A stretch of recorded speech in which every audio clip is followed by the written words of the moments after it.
យើងធ្វើលើ table teacher យើង teacher គឺតាក់ទងទៅនឹង table department និង teacher tab ដើម្បីដឹងថា teacher ហ្នឹងស្ថិតនៅក្នុង department ណាហើយគ្រូ part time ឬ full time យើងកំណត់អញ្ចឹងណាអូខេសម្រាប់ field របស់យើងទៅមើលនៅខាងក្រោមមាន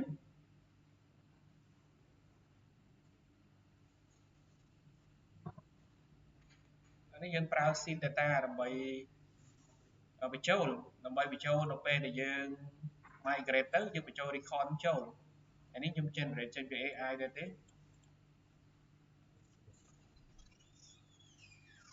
ទៅខាងលើយើងនឹងឃើញ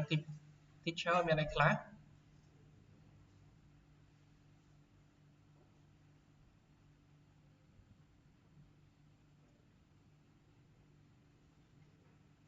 គេ table teacher របស់យើងនេះតែកន្លែងនេះយើងមិនបាច់ដាក់ teacher ពីមុខទេដាក់តែ field វាតែម្ដងទៅបានទេអូខេដោយ teacher first name ឯងយើងដាក់ទៅវាវែងពេកយើងកុំដាក់បើយើងចង់ដាក់ក៏ដាក់ទៅអត់បញ្ហាទេតែគ្រាន់តែវា field វាវែងតើខ្ញុំទៅបង្កើតលើ teacher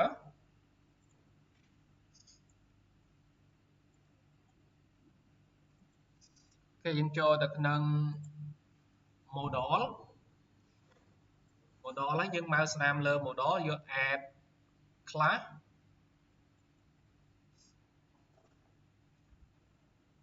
អូខេអញ្ចឹង class របស់ខ្ញុំដាក់ថា teacher អូខេហើយចុច add អ្វីដែលយើងធ្វើមុនគេគឺត្រូវការ model ឬក៏ entity ដើម្បីយកទៅប្រើនៅក្នុង context class គេយើងមាន model មួយហើយខ្ញុំត្រូវបង្កើត field អីខ្លះនៅក្នុងនេះវាមានការផ្លាស់ប្ដូរខ្លះ field មួយចំនួនយើងអាចអត់យកមកប្រើឬក៏យើងបន្ថែមអូខេមាន teacher property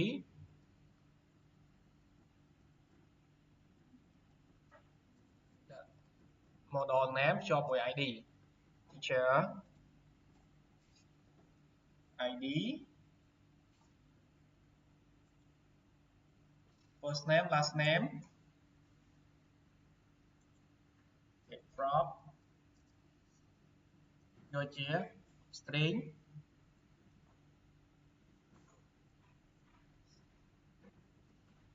first name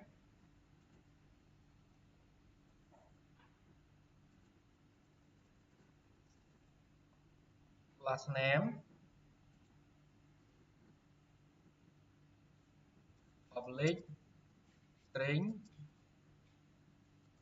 full name full name យើងសរសេរបែបនេះវិញស្មើនឹងនេះគឺថាយើងភ្ជាប់វាមិនមែនជា field ទេឥឡូវនេះវាគ្រាន់តែភ្ជាប់ first name និង last name បញ្ចូលគ្នាដើម្បីយើង call ទៅប្រើយកតែ full name ទៅបានហើយមិនបាច់យកទាំងពីរទេមានតែយក first name last name ទេយើងយកតែ full ទៅវាបានភ្ជាប់ពីរនឹងបញ្ចូលគ្នាហើយងាយស្រួលណាខ្ញុំតម្រូវការបង្កើតឡើងហ្នឹងហើយវាអត់ map ទៅជា column របស់ table teacher ហ្នឹងទេតើមាន database prop database យើងយកជាអីគេ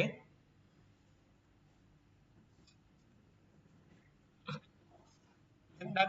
ថាយើងកើតមកប្រហែលទេអានឹងអត់ចាំបាច់ទេយកតែជា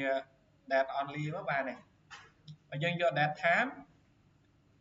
វាមានឆ្នាំខែថ្ងៃម៉ោងនាទីវិនាទីយើងមិនដឹងទៅ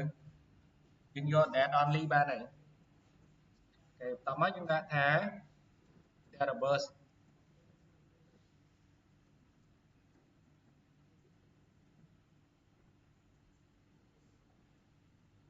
cái database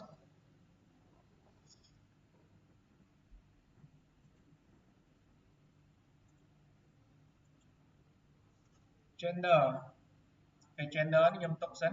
ព្រោះវាទាក់ទងនឹងមួយទៀត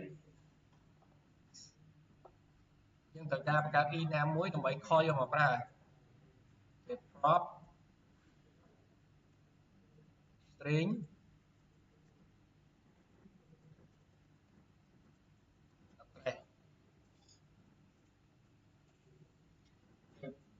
prop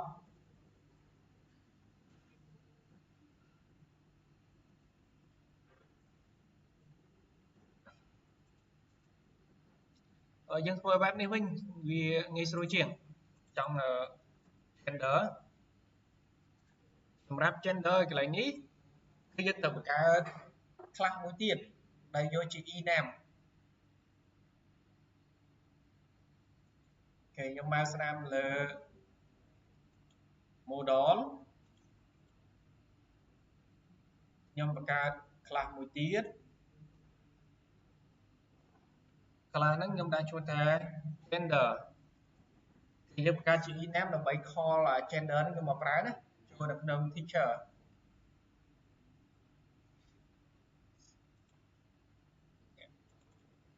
អញ្ចឹងយើងដូរដាក់នេះថា enam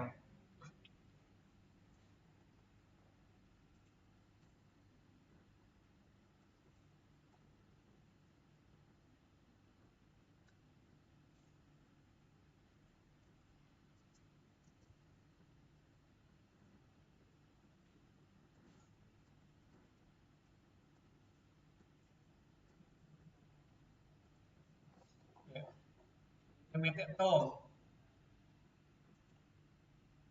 គឺអញ្ចឹងខ្ញុំដាក់ថាកន្លែងនេះគឺ gender យើងទាញចេញពី class ដែលខ្ញុំបានបង្កើតមិញហ្នឹងនេះគឺជា property name របស់យើងសូមបង្កើតប៉ុណ្ណឹងអូខេបន្ទាប់ពីយើងបានបង្កើត gender ដែលជា enam ហើយយើង call វាទៅប្រើនៅក្នុង model teacher នេះយើងដាក់ enam របស់យើងហ្នឹង gender ហើយនេះគឺឈ្មោះ property gender អូខេបន្តមកមានអីទៀតមាន phone number email ហើយមាន phone number prop phone number យើងយកជាអី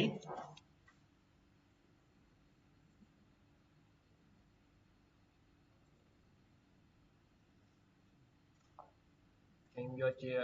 string ចុះ string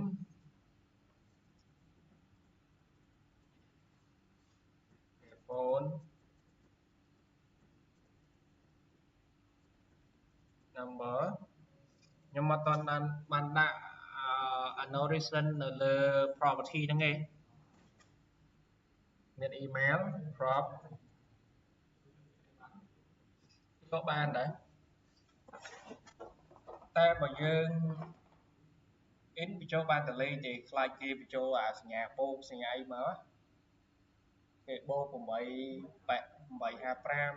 8អីហ្នឹងអាហ្នឹងវាខុសមានថាត្រូវទីជា string តែបើយើងគិតមែនតើត្រូវ validate ទៀតទៅលើលេខទូរស័ព្ទហ្នឹង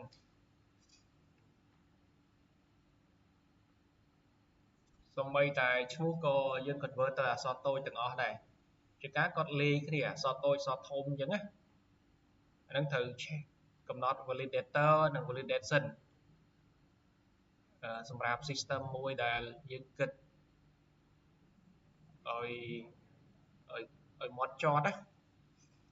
តែគ្រាន់តែនេះយើងធ្វើមិនឲ្យ insert ទៅចូលទៅអាហ្នឹងតើយើងអនុវត្តមួយ project real project ដូចធនាគារនេះអីអូខេដល់យើងមាន email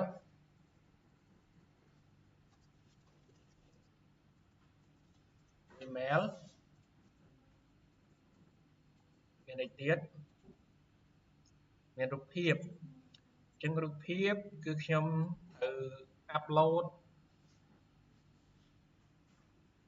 as a prop យើងយកជា string យើងកំណត់មកយើងដាក់ថា teacher URL picture URL គឺសម្រាប់ទុក file រូបភាព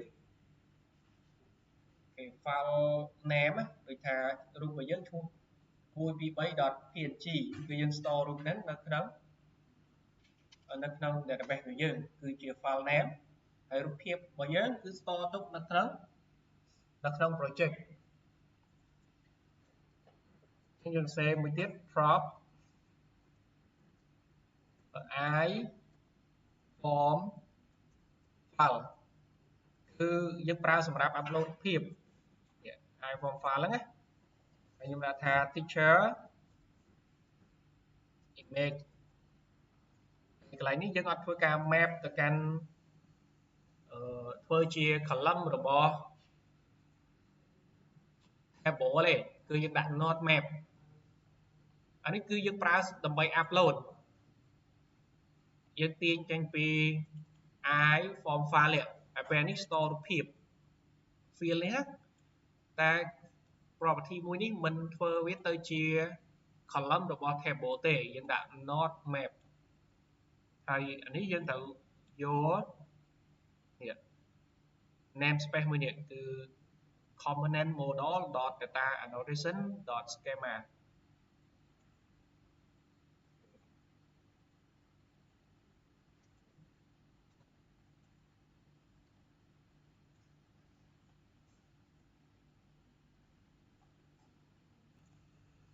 ខ្ញុំចាប់ដើមដាក់ annotation វាពីលើកន្លែងនេះខ្ញុំកំណត់ក៏បានដែរសម្រាប់យើងដាក់ teacher ID ព្រោះយើងបានដាក់ model ជាមួយ ID ហើយយើងមិនបាច់ដាក់ annotation នេះក៏បានដែរយើងចាប់ដោយស្វ័យប្រវត្តិគឺ key វានឹង set ទៅជា primary key ហើយនឹង auto increment ឲ្យវា increase យើងត្រូវដាក់មួយទៀតគឺ database យកទៅកុំឲ្យវា error យើងមិនបាច់ទៅ save ពេញទាំងអស់ទេឲ្យតែឃើញ success មកគឺគិតថាត្រឹមត្រូវហើយចុចបាទគេវាជួយសម្រួលយើងច្រើនតែត្រូវមើលឲ្យច្បាស់សិនចុចចេះតែចុចយក error ព្រាតអូខេអានេះនឹង set វា auto increment តែពេលនេះ set វាជា primary key តែបើយើងមិនបាច់ដាក់ក៏បានដែរឲ្យតែភ្ជាប់ model ជាមួយនឹង ID គឺវានឹងដឹងដោយស្វ័យប្រវត្តិថា column មួយហ្នឹងគឺជា primary key អូខេ first name ឥឡូវ first name យើងបញ្ចូលប៉ុន្មានតួអក្សរយើងត្រូវការអត់បើត្រូវការគឺ require ហើយយើងអាច set message វា set ចេះឲ្យខ្ញុំដែរខ្ញុំដាក់ថា first name is required ហើយយើងចង់ set លេងអត់ដាក់ថា set ចេះដូចគ្នាយើងអត់ចុចចឹងទេយើងត្រូវសរសេរ u ហើយយើងកំណត់ប្រហែលកំណត់ string name គឺការ set កំណត់ទៀតវាទៅចូលមួយលេខកំពុងហ្នឹងគឺស្គាល់បានដល់ pg ខ្ញុំមកប៉ះចំនួននៅប្រហែលតួអក្សរនេះគឺដល់ pg ผมเราต้องทำไมแบบนี้มีโอ้การสเปนเยอะนะเรียนแต่เราเปล่าคือเราตัดงานสัปดาห์งานตัวต่อไปแล้วดูวิเศษครับបើយើងអត់កំណត់លេខវាទេវានឹងយកមិចលេខអញ្ចឹងវាធំពេកអត់មានអីទៀត data tab អានេះសម្រាប់ password យើងអត់មានទេ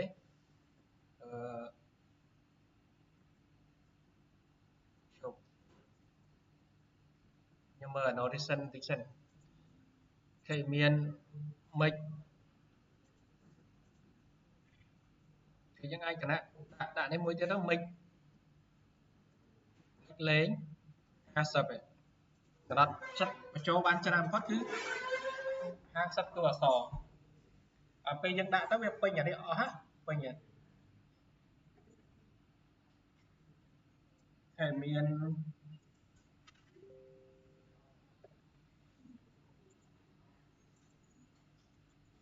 នមានអីទៅ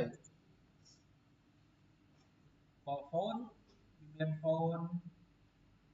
មាន email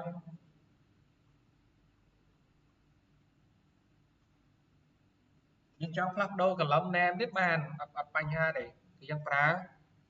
annotation colon column គេ column យើងដាក់ឈ្មោះ column មកហើយខ្ញុំចង់ដាក់ថា first name នេះខ្ញុំចង់ឲ្យវា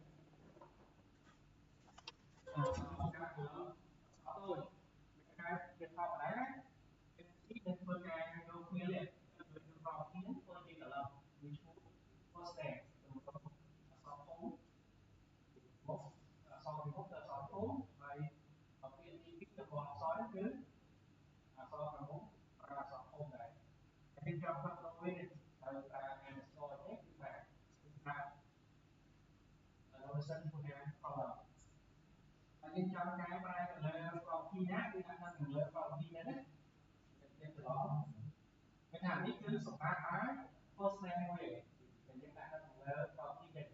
យើងចង់កំណត់លើ last name សម្រាប់ last name យើងដាក់នៅលើ last name អាចដូចគ្នាយើងអាច copy ហ្នឹងយកមកដាក់ខាងក្រោមដែរពេលយើងដាក់ទៅវាកែដូចច្រើនណាអាហ្នឹងគឺវា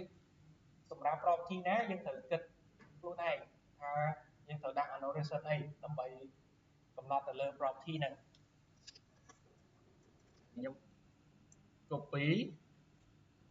យកមកដាក់នៅខាងក្រោមមានថាគឺជារបស់ last name នេះយើងដូរដាក់ថា last name កន្លែងនេះអត់ដាក់ទេ full name នេះ database យើងអត់ដាក់ដែរអានេះយើងដូរមកដាក់ថា last name ទៅយើង custom error ទៀត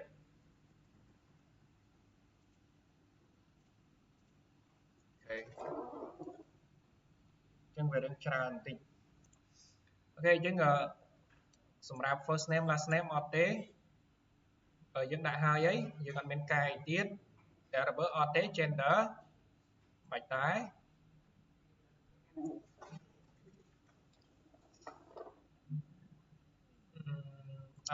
address យើង require អត់បើអត់ទេយើងដាក់សញ្ញាសួរនៅខាងក្រោយនេះបានបើយើងដាក់សញ្ញាសួរខាងក្រោយ string នេះមានន័យថាយើងមិនបាច់បញ្ចូលតម្លៃឲ្យ address ហ្នឹងក៏បានដែរវានឹងយកតម្លៃ null គេបើយើងគិតទៅលើ database គឺ allow null គេ phone number ដូចគ្នាបាច់គេ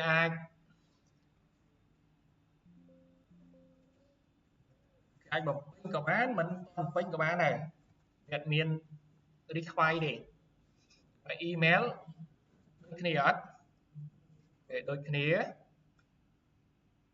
តែកន្លែងនេះយើងដាក់ annotation មួយគឺ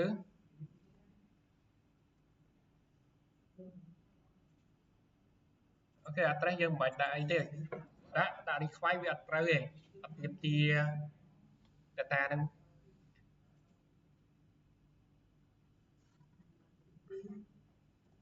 អានេះគឺ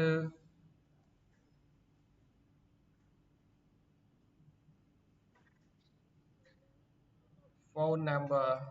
អូខេ phone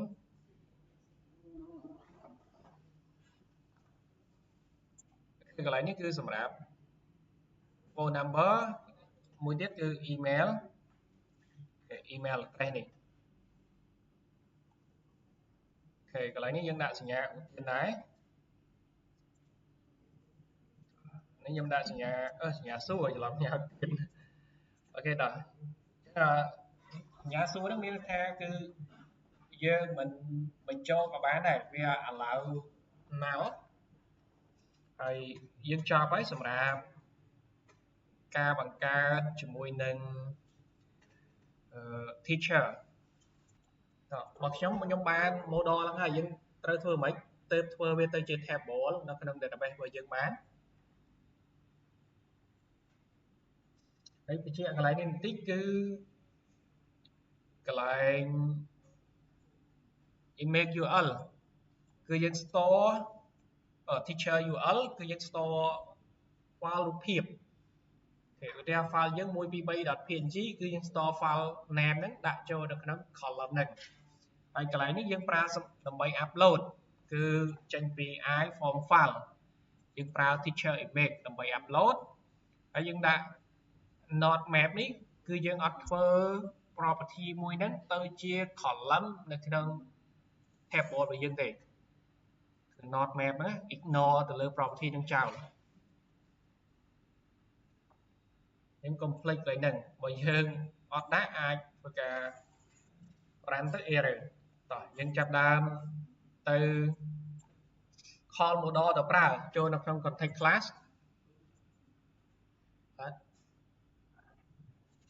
អត់អីទេចូលអត់តខ្ញុំនេះឥ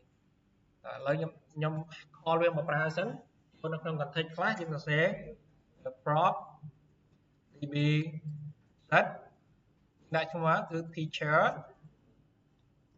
តមកគឺយើងកំណត់ db set property របស់យើងដាក់ឈ្មោះថា teacher ខ្ញុំបាន call មកប្រើឥឡូវខ្ញុំបានប៉ុណ្ណឹងខ្ញុំជួយមកទៀតគឺយើង add migration មកនៅធ្វើវាទៅជា generation file ហើយចឹងថាមុនដំបូងគឺត្រូវការ model សិន model ហើយគឺយើងឲ្យ add property មួយនៅក្នុង context class ហ្នឹងគឺវាធ្វើជា db set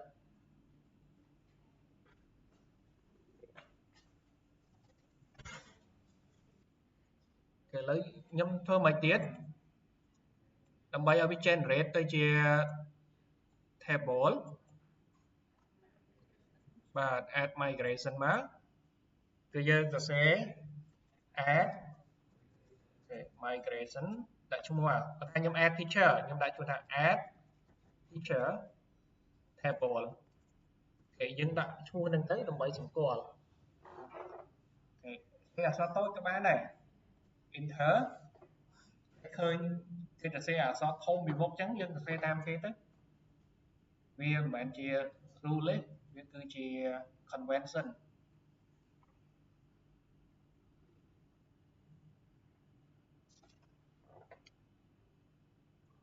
នេះវា generate ឲ្យយើងហើយវាដូច migration នៅក្នុង Laravel យើងត្រូវបង្កើតខ្លួនឯងយើងអត់យកកូដហ្នឹងក៏អត់អីដែរកូដហ្នឹងគឺវា generate ឲ្យយើងដើម្បីធ្វើជា table ហើយនេះវា inherit ចេញពី migration up គឺសម្រាប់បង្កើតដល់ពេល down សម្រាប់លុបនេះយើងលុប table teacher នេះចេញវិញតោះអញ្ចឹងយើងត្រូវធ្វើម៉េចដើម្បីឲ្យ update ធ្វើជា table ពិតប្រាកដនៅក្នុង database របស់យើងបាទ update database អាហ្នឹងសិតតែជាគំរូដែលយើងធ្វើហើយតែយើងធ្វើតាមដែលខ្ញុំបង្ហាញមិញមកធ្វើ table ថ្មីគឺធ្វើអញ្ចឹងដូចគ្នា update data base enter មកសេខុសសេខុសទៀតហើយណៃចា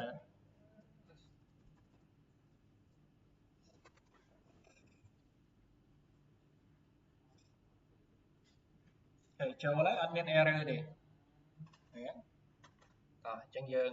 អនុវត្ត